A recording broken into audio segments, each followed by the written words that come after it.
Let me introduce you to our first three guests. Walid is live with us from Port Said. In Birmingham in the UK, we have Islam Issa. He's an Egyptian sports writer. He's also friends with many professional Egyptian players. And live from Cairo, we have Sharif. All three of you, you're very welcome here on the BBC. Walid, let me start with you. I know that you live near to the stadium in Port Said. Tell us what you saw. Good afternoon. My name is Walid Ali.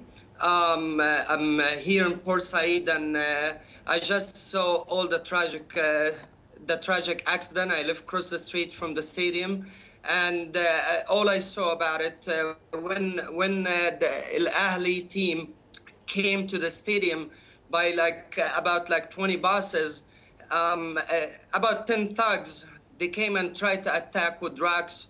And the police was watching, and it was totally disappointment. And they start to enter the game. And when the game started, they start to cheer, and they start to, after that, like in the second round, curse at each other, which is fine in a soccer game. However, after the game, all the crises happened, and the police forces was totally responsible for that, for all the tragic, because they didn't take order to secure the building. And I believe, as I spoke to people and friends being in the game, that is just like so sad, because a lot of the thugs, like they came with all the fans in the stadium, and after that, they start to run, and they went to the Ahly team. They started to throw rocks, and this is totally not the behavior of Port Saidi people. People here are very innocent. They are very nice, and it's a huge duty-free city. And I feel so sorry about all the beautiful young people that are passed away. We have about 74 people. They just lost their life for no reason. I believe the government should react better. Here, the governor, he resigned, and the entire forces also resigned. Well, Walid, we have a number of resignations. You're right, the governor of Port Said has gone. We've also seen the board of Egyptian FA, the Egyptian FA, has resigned as well. But Walid, let me ask you more about these men that you saw going into the stadium. Did they look like normal Al Masry supporters? Totally no. Totally no. I saw about they started 5 people, then 10 people. They started through rocks, and it's totally disappointment. Why the police? They are just watching them. They didn't do anything about it. They said that they were already secured the stadium from the inside and the outside, and they didn't do nothing about it. Okay, so your frustration is with the police, but it's also interesting you're saying the men you saw going into the stadium, you say looking for a fight, did not look like regular Al Masry fans. Let's bring in Sharif in Cairo. And Sharif, I know that a friend of yours was at the game. Do tell us what you've heard. Pretty much the same. But my comment here is that it's not normal that for rivalries like this to leave casualties and deaths. If someone is injured, that would be really weird. But for the absence of security to be the reason that 74 people die, this is not a normal fight between 2 fan bases. There is something wrong, and it's not a normal rivalry between 2 clubs and 2 fan bases, because this is not the fiercest rivalry around the country. There are more fierce rivalries and more important games that no clashes like that has happened. But Sharif, let me just interrupt you and ask you, because as you're talking, we're seeing footage of what was happening on the pitch. But as I understand it, people weren't dying on the pitch. People died from being in a crush. They died from asphyxiation. Now, that suggests it was just a terrible accident, doesn't it, rather than a conspiracy by one force or another in Egyptian society? I, for one, I'm not a fan of conspiracy theories, but when you say that 74 died and around 150 were injured, this ratio, numbers here, don't speak of a normal fight. People were going to kill, were going to the fight in order to kill. And a lot of people, the friend of my friend who passed away, He fell from around three stories up or something like that. He was thrown off the stands. So was several stories of similar people died because they were thrown from a high ground and stuff like that. So this wasn't a normal fight. We've seen fan bases getting into clashes before, but never that severe. And that's an interesting point, Sharif. We discussed this yesterday on World Have Your Say's radio edition, and lots of Egyptians were saying we're used to violence, but violence doesn't normally end in people dying. Well, let's pick up on that phrase you used. You said, I'm not normally a fan of conspiracy theories, and lots of you in Egypt are getting in touch with the BBC and saying, we think something happened here, even though normally we might not go along with unusual theories. Let's bring in Khalid. He's a businessman based in Cairo. He's actually in Beirut on business, so he's kindly gone to the BBC office there. Khalid, what's your view of what happened? Do you think that something more sinister than football violence took place? No, honestly, I completely disagree with the past speaker. I think what we had was violence from hooligans on a pitch. The cause of deaths from every single doctor who was at hospitals receiving injured and dead people was clearly stampedes and suffocating out of the smoke. And I think it's very important to remember that we've had stampedes like this all over the world. In 2001, 95 people died in a stampede in a UK football game, and the Prime Minister and the government was not questioned. In '89, the same happened in the UK. 45 people died, and the government again was not questioned. Last year in Norway, 77 people were killed in Norway, and the government and the Prime Minister weren't questioned. So we cannot, every single time a regular or normal incident happen, blame the government for a conspiracy theory. So you say don't blame the government, but Khalid, let me jump in and bring in Islam, who's live with us from Birmingham. He's an Egyptian sports writer. Because Islam, you wrote a blog post titled "Football's Attempted Murder of the Revolution." So I expect you'd want to speak to Khalid, because it sounds like you have a very different interpretation. Hi there. Yes, I mean, I at no stage want to say who may have done it or why it was allowed to happen, but what I do know is that it was allowed to happen, and that's based on the history of how police have dealt with things in the past, and also on the players, my friends who are playing in the game, who have spoken to me and have told me that the police opened a gap which allowed people to enter. The people were arriving in the second half and after the game in taxis, armed, who weren't even spectating in the match and were allowed into the stadium, and all manner of stories along those lines. So my blog did indicate that it was allowed to happen. Who allowed it to happen or who orchestrated it, that I don't know. Khalid? I just have 2 points to point out here. Number one, if this was not allowed to happen, how can we logically expect it to be prevented by the forces unless they use force when they deem needed? This situation, to be controlled, some gunshots had to be fired. In my opinion, it would have been justified. But imagine if only 5-6 people had been killed that night instead of 74. The next day, all hell would have broken loose on SCAF and on the security forces. So if you're not going to allow the security forces to use force, you cannot expect them to be able to control a fluid situation like this, where you have thousands of people running on the pitch. Point number two, which is very important, okay? Regarding the gates that were being closed or opened or so on, as the conspiracy goes on, that the security forces closed the gates so people can't go out from the backside of the stadium. When you look at the facts, there were only 2,000 Ahli fans and 20,000 Port Said fans.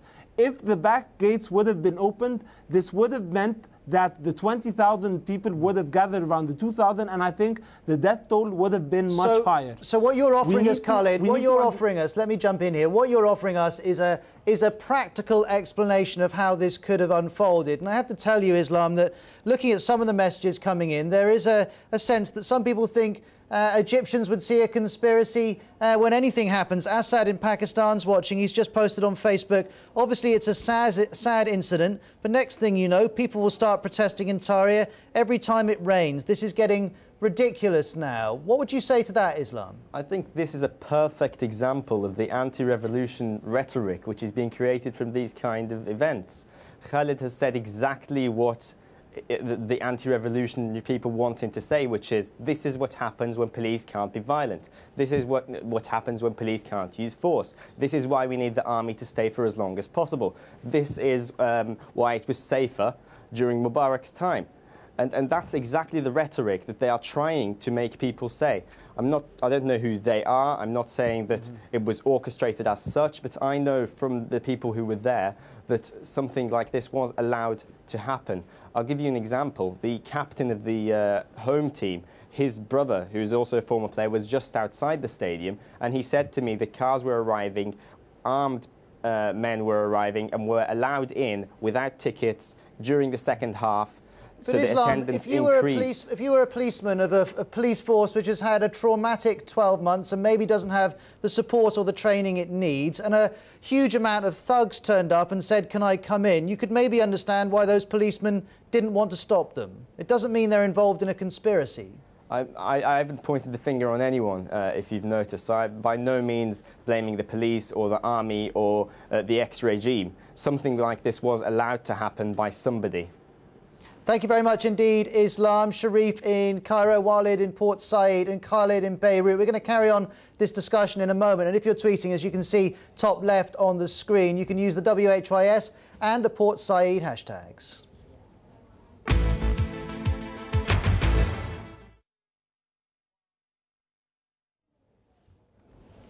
Hi, this is Ros Atkins with you live on World Have Your Say on BBC World News. Let's cross to the World Have Your Say newsroom where Jill McGivering's with the team. And Jill, I know we're getting plenty of calls already. Give us an idea of what people are saying.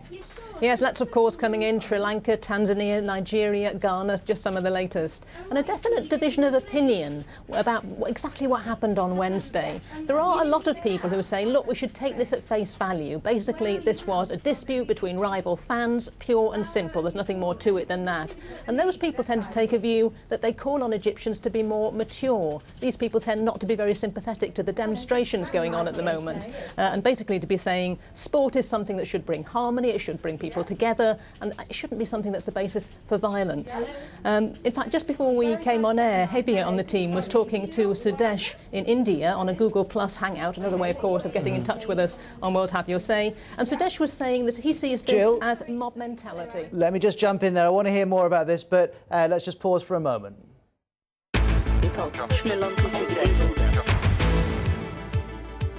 Hi, this is Ros Atkins with you on World Have Your Say. We're getting further reaction to that terrible evening's football violence on Wednesday in Port Said. Al Masri was the home club, and it was that club's fans which ran across the pitch and caused a number of incidents which you'll have seen on your screen, and a crush which appears to have killed the majority of the 74 fans. Now, let's go back to some of our guests. Islam is live with us from Birmingham. We have Sharif in Cairo and Khalid in Beirut. And I'm curious, Sharif, to hear you respond to the concerns some of our viewers have that it's getting to the stage now where Egyptians see a conspiracy every time something bad happens.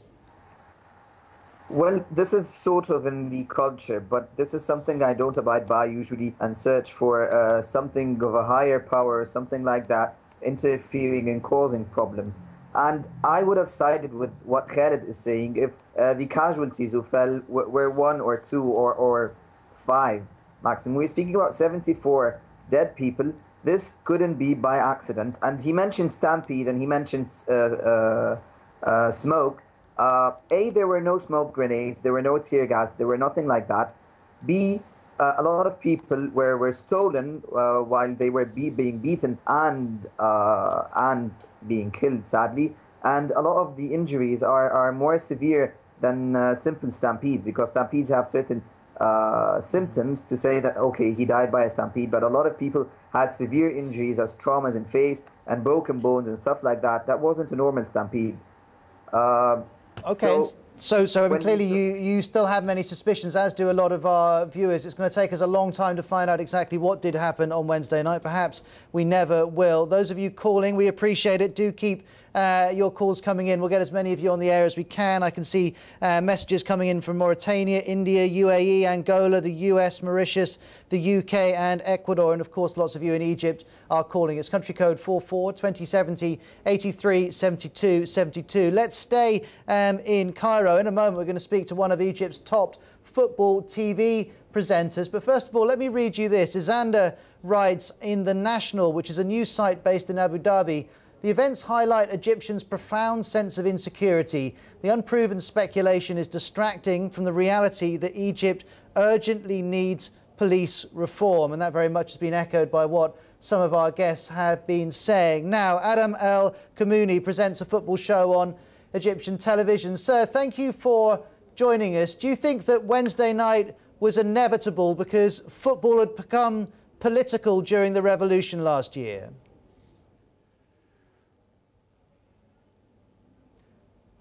Adam, can you hear me okay?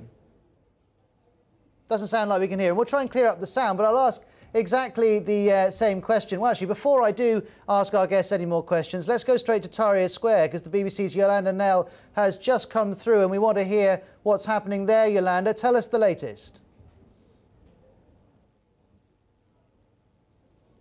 Hi there. Yeah, I think he took me away just as well. TV were coming to me, but never mind. I think Yolanda can hear someone, but perhaps not me. So I'm going to... Yolanda, can you hear me? I can hear you, yes. That's good news. Tell us what's happening in Tahrir Square. Well, you might be able to see behind me still several thousand people here. In fact, even in the last hour, more people have arrived.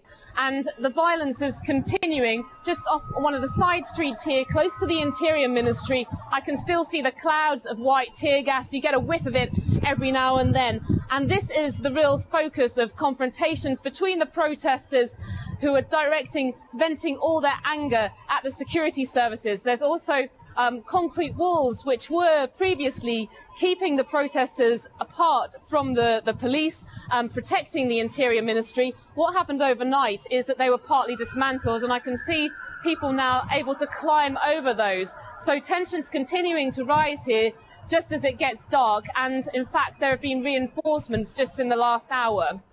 And Yolanda, we're hearing Egyptians talking through the many issues raised by Wednesday night. I'm curious to know what kind of conversations you've heard in Tahrir Square today.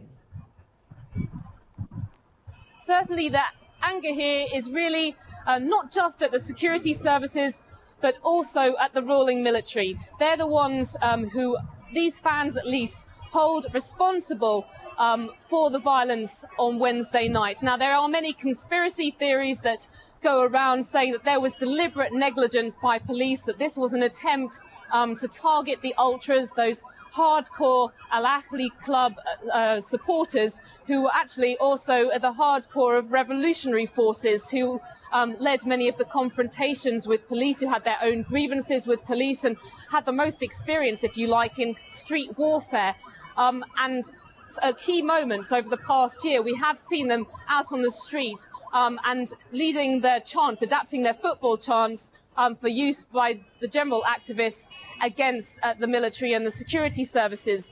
That said, I think it's also a sign, if you look at those pictures from Wednesday night, and there are many ordinary Egyptians who will tell you this, that this is just a sign, they think, of the general state of insecurity in the country at the moment. The fact that there were not enough police deployed, the fact that they stood by. People say that police here are not properly trained in basic duties like crowd control, that they're also far more afraid of the people than they were before, that in the past they were able to rely sometimes on brutal tactics and on people's fear to keep the peace. Now that Egyptians don't have that fear anymore, everyday Egyptians report that kind of they feel there's a sense of chaos, and certainly there's also been a lot of more crime that's been reported just in the past few months. You hear of armed robberies, kidnappings, and just petty theft, things that you wouldn't have heard of on such a scale before. Yolanda, thank you very much indeed. I'm sure we'll be speaking to you again before night falls in Cairo. You can see the live pictures there of Tahrir Square as she was talking. It's worth mentioning, though, with Tahrir Square, it's such a big big square, that there can be quite serious trouble in one corner of it, while on the far side life continues much as normal. But that is some of the square that you can see on that live feed that we're getting. Now, there are various other developments to mention to you. We've now had confirmation from the AFP and the AP Newswires that 2 protesters died on Friday of tear gas inhalation, medics said. As clashes continued to rage in central Cairo, the 2 were rushed to hospital unconscious after joining protests near the Interior Ministry, where riot police fired tear gas and demonstrators hurled back rocks. Now, apologies for the couple of bits of technical problems there. Let's bring in Khalid, who's in Beirut, Walid, who's live with us from Port Said. And I'd like to ask both of you the question I was putting to our guest from Egyptian television. Khalid, do you think that Wednesday night and now the problems we're seeing today were inevitable once the ultras, the supporters based in Cairo, came out and supported the revolution last year? I don't think they were inevitable, but I think they are a fact of life. We have to face them right on. We need to find out a way to end them, okay? The point of the matter is, in my view, I do not support SCAF at all. I really believe that SCAF came in with good intentions to hand over power in 6 months or so. They weren't allowed to do so. But blaming SCAF for everything is exactly like blaming the Queen of England for everything that happens in the government. SCAF have a role, they're trying to end it, people are not giving them the chance to do so. Going out in violent protest after every single event that happens in the country is not useful.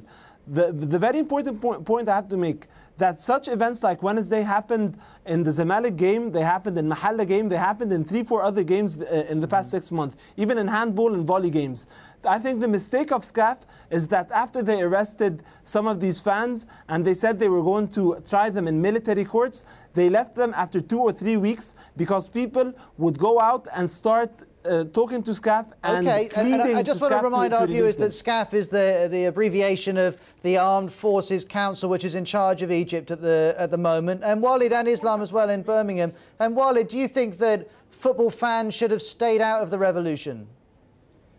Football fans should support football, and the most important message I would like to share to my Egyptian brother and sister, we need to calm down. The SCAF in charge right now, we need to elect a president in a matter of months. We need the world to support our police and our people, and we need to. We don't like to go in crisis. We like to end it like very soon in order to have democratic nation, and in order to develop and bring investors around the world to here. You say SCAF is on a march at the moment. You believe Wednesday night ties into a broader push by the army. Islam, I wanted to get your reaction, but we're completely out of time in this half. If you are able to hang around for a couple more minutes, I'd be happy to hear what you have to say. Khalid in Beirut, Walid in Port Said, Islam in Birmingham, thank you very much indeed. If you want to keep the calls coming, do be patient with us. All of our lines are busy, but do call up country code 44 2070 83 72 72. We'll speak to as many of you as we can.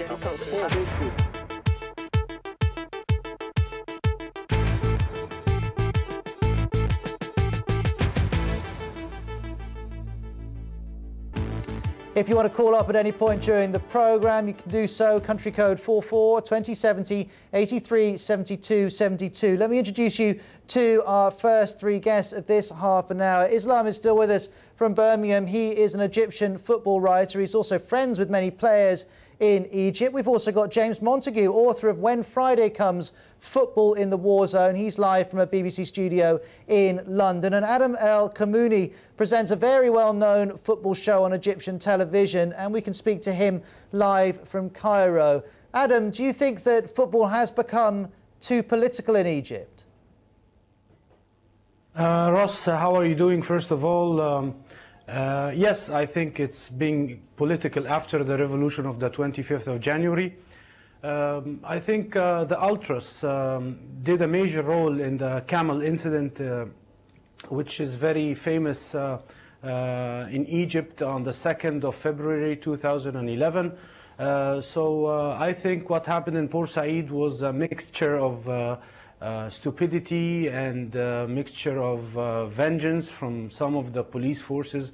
Maybe not the Minister of Interior, but maybe some of the soldiers or the officers, I'm sorry, that they let the Port Saidi fans to take their vengeance against the Ahli ultras, which they all the time have this chanting against the police forces and the Ministry of Interior all the time in the stadiums all over Egypt, wherever Ahli plays. And through my work, I have seen the stadiums and how they are secured. And I know if the police and the army wants it tight, they can make it tight, and if they want it loose, they can make it loose. We've seen, of course, Stampede, people being stabbed, people being shot. This is new thing now. So you have people got shot in Port Said. This is the latest thing we knew. So all the three things, if you see it, it's a conspiracy, yeah. But also there was a big major, how can we say, big major factor, which is stupidity. Why did they close the door, the iron door, which made all those fans being crushed against the steel Adam, doors? This is... Yeah. No, I was going to say, and what you're saying is echoing what we've heard from the BBC's John Lyons, saying this may be incompetence, this may be political interference, it may be a combination of the two. Sharif is watching us in Egypt. He says everybody here is sure that the remnants of Mubarak's regime is behind this massacre. Certainly that's been borne out by many of the comments, not proof that they are behind it, but that Egyptians are suspecting it. And Nou Rauf in London, but I suspect from Egypt, says we are at a standstill because SCAF cannot keep their promises. They fooled us. Well, James, let's bring you in. You've seen football in many countries in North Africa and the Middle East. Do you think that politics and football again have been brought too close together? Well, they have, but I just want to make a comment about the security situation, because whether this is a conspiracy or whether this is incompetence by the police, I mean, both are damning indictments of the military regime. When I saw the rise of the ultras from 2007 onwards, the policing was very different under a dictatorship. You have to have it's visibility that the police are there for. You know, there's very few people pushing back against the regime, so they're there simply in numbers. Post-revolution, that's clearly not been the case. You know, you have very poorly paid, poorly trained individuals who aren't up to the job of policing what will be and what we hope will be a modern democratic state. They should have known about this back in April last year when Al Ahly played Al Masri in Port Said. The Al Ahly ultras were actually attacked when they got to the train station and had to flee and didn't go to the football match. 20 people were injured. The Al Ahly players themselves actually complained that their bus was attacked by rocks. So either way, I think it shows an ineptitude of the military regime, and I think it proves that really, if after a year the police still can't get their act together, they're not fit for rule. Those of you in Egypt want to respond to James, you can tweet using the WHYS hashtag or just call up. You can speak live to him. It's country code 44 2070 83 72 72. The only challenge you'll have is getting through, because let's bring in Jill McGivering, who's with the World Have Your Say team. Jill, I know we're being inundated. Give us an idea of what people are saying. Yep, calls just in from Norway and the Maldives. And opinion's still very much divided. There are people who are absolutely focused on what exactly happened on Wednesday, who was responsible. And some callers clearly take the events very much at face value and say this was a clash between rival fans, and those people are urging Egyptians to stay calm. They don't have much sympathy with the protests. But there is another group of people who see this very much more as political, who basically think it was a conspiracy involving the police and the security forces. And some go further and have much broader comments about whether or not what this really says about what the Arab Spring actually delivered. So a sense, for example, as Talat in Senegal said, of Mubarak is gone and yet peace cannot return to Cairo. Was it really a wise idea for him and his regime to be ousted? That sort of reflection's coming up quite a lot.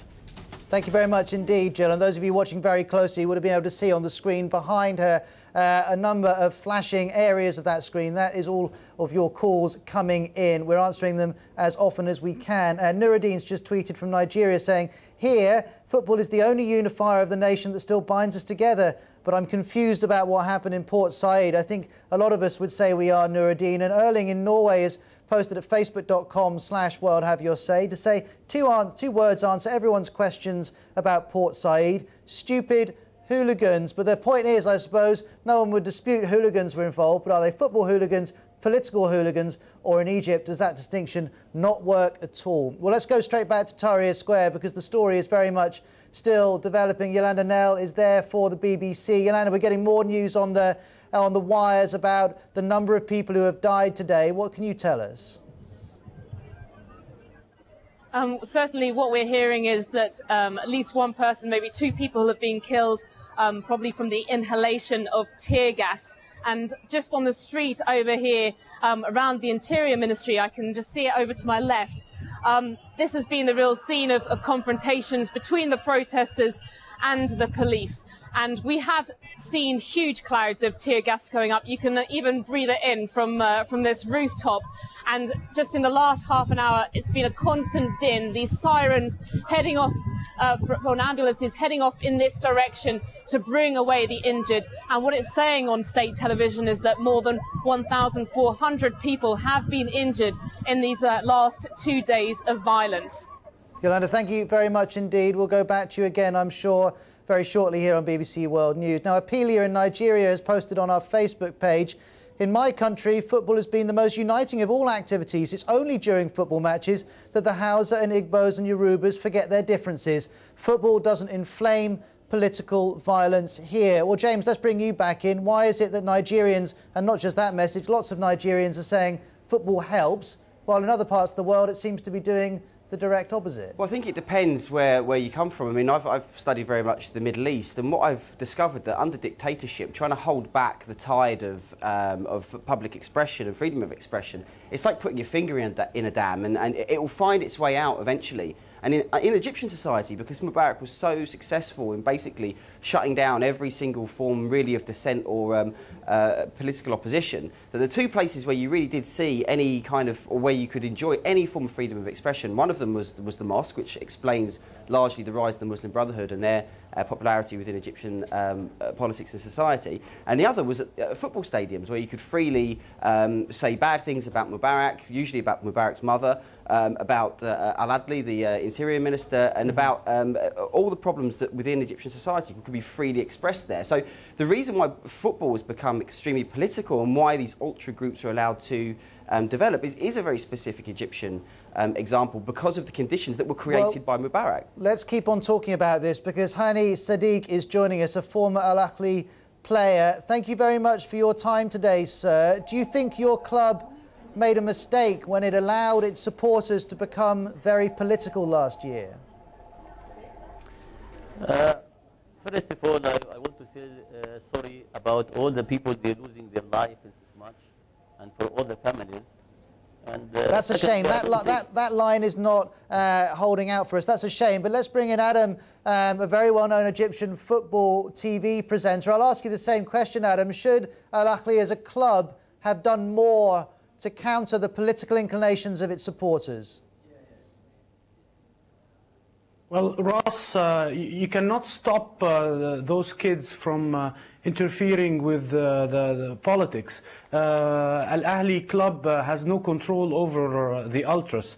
Only a few months ago, when we saw Hassan Hamdi, which is the head of the Ahly club, and he sat with them and he started to talk with them, but they have a mindset of their own. They don't like to be on TV a lot. Even when I go to the stadium and I want to interview one or two of them, they say no. They have their own community. It's like a bond kind of thing, the Ahly Ultras. Very, very powerful, almost like they have 1 million members, I think, in the Ahly Ultras.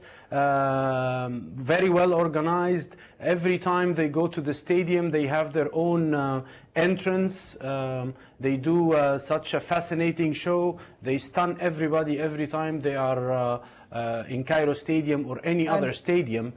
So these guys have a brain. They have a thought. And Adam, I know that James wants to come in and respond to you. James, hold your thought, because we're going to a break in a minute. But I must emphasise that the fans, the ultras that Adam is talking about, these are the people who were attacked on Wednesday. So you have to bear in mind that any group of people attacking Egypt's best-known force as a footballing group of men, football supporting group of men, has to either be very strong, very brave, or very foolish, and we should bear that in mind when thinking about what happened on Wednesday. Now, we're going to take a break, then we'll come back and talk with Adam, with Hani, hopefully, as long as his microphone's working, and with James. Hi there, I'm Ros Atkins. Thank you very much indeed for staying with me here on World Have Your Say, live on BBC World News. We're talking about that terrible footballing tragedy on Wednesday night in Port Said in Egypt. It's raised many, many issues, some of which go far beyond football itself. I can see that we've had recent calls from Kuwait, Germany and Austria. We appreciate all of you getting in touch. Ellis in Ghana has tweeted us saying, I think the ref should be held responsible for letting the fans invade. I think that may be a little harsh, Ellis. It's hard to see what the referee could have done. And Brighton Zambia on our Facebook says, I can't figure out why Egyptians resort to riots rather than dialogue. It's time to rebuild the nation and stop pointing fingers, he says. Facebook.com/WorldHaveYourSay if you're online and want to get involved. Now, just before the break, James, you wanted to respond to something that Adam in Cairo was saying. Yeah, I mean, Adam mentioned the fact that the Ahli Ultras in particular are very sceptical of the Egyptian media, and there's a good reason for that why they don't speak to them, is because really under Mubarak and until the revolution they were largely castigated as little more than hooligans. So I can understand why they don't really like speaking to the Egyptian media, but I mean, there's one thing, these aren't hooligans in the traditional sense that we might understand in Europe. I mean, we should all, and I think Egyptians in particular, should be incredibly proud of actually the stance that the Al-Ahli Ultras and the Ultra White Knights, the Zamalek Ultras in particular, have taken during this revolution. And, you know, and this is one of the things I wanted to ask Adam, is really in the post-revolutionary phase, how has the Egyptian media really reacted to them? Have they changed their position since the fall of Mubarak? Well, it's... if you're talking about Egyptian governmental media, I was there on the 25th of January from day one. I didn't participate on the 28th, but I took my risk and I was on my own. Some of my colleagues, they have their own political point of view. Some are with the revolution, some are against the revolution. And they think we should have stopped when Mubarak said he's going to step down and bring Omar Suleiman as his vice president. That was it for them. He did everything. He's not going to be president anymore, and he did everything. That was it for them. But for me, I always felt that this country got lots of potential. The people, the Egyptian people, the brain, how they work. They can work in the snow. They can work in the cold weather, in the hot weather. They are amazing people. I'm very how can we say that? Very proud to be Egyptian. And since the revolution started, it like kind of rediscovered the Egyptian psyche again. It we rediscovered ourselves as Egyptians. And Adam, let me just jump in here, because I know, James, you want a bit more of a specific answer about the Ultras. Maybe Hani can help us, because the good news is we fixed his mic. Hani Sadiq is live with us from Cairo. He used to play for Al-Ahli. Hani, thank you for your time. Do you think that the fans of your club should start being more open and more welcoming of people who want to talk to them and understand them? First of all, I want to feel sorry for all the families, the losing people in this tragedy, and especially all Egyptian and especially Ahli fans. Secondly, I think it's a big tragedy, and it is not sports. Because what's happened in Port Said is no any relation between sports and what's happened. In my opinion, and most Egyptians think, it's planned before the match start. Whatever the result of the match, if Ahli club win or Al Masry club win, what's happened will happen. And I don't know, like if team beat other team 48 years, he don't beat him before. And after 48 years, they beat them, they should be separate and happy. But what's happened is opposite to this. As soon the referee, Fahim Omar, and it sounds like your mic's playing up against Hani. And I don't know if, James, we got a specific answer there, but certainly a strong defence of Al-Ahli and its fans. And he was saying Port Said fans should have been celebrating Al Masry's victory. That very much didn't happened. They did win 3-1, just in case you were wondering. We're going to have to leave it there. There's clearly a great deal more we could talk about. We'll get into it on our radio edition. That's on air in 2 hours' time. You can listen live at bbcworldservice.com. But to all of our guests from Egypt and elsewhere around the world, thank you very much, and I'll speak to you very soon. Goodbye.